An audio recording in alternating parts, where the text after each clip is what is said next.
이 제품 가격은 올리지 않는 대신 양을 줄여서 판매하는 이른바 슈링크플레이션 문제에 대해서 정부가 실태조사에 들어갔습니다.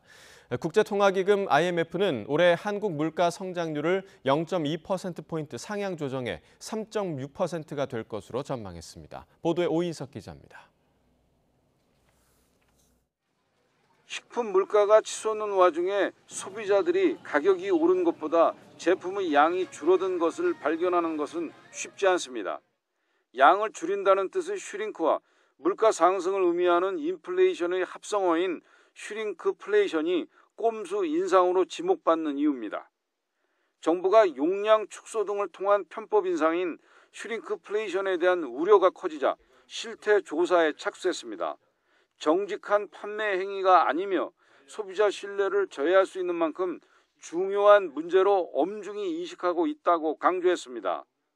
우선 11월 말까지 한국 소비자원을 중심으로 주요 생필품 실태조사를 진행하는 한편 신고센터도 신설해 관련 사례에 대한 제보를 받도록 하겠습니다. 실태조사를 바탕으로 소비자의 알 권리를 높일 수 있는 구체적인 방안을 조속히 마련하기로 했습니다. 앞서 추경호 경제부총리는 슈링크플레이션 논란에 가격과 함량, 중량 표시가 정확히 돼야 하고 정확지 않으면 현행 법규에 따라 엄정하게 제재받아야 한다고 밝혔습니다. 정부가 물가 안정에 총력을 기울이고 있지만 물가 수준은 아직 높고 중동 사태와 이상기후 등 불확실성은 여전하다고 보고 있습니다.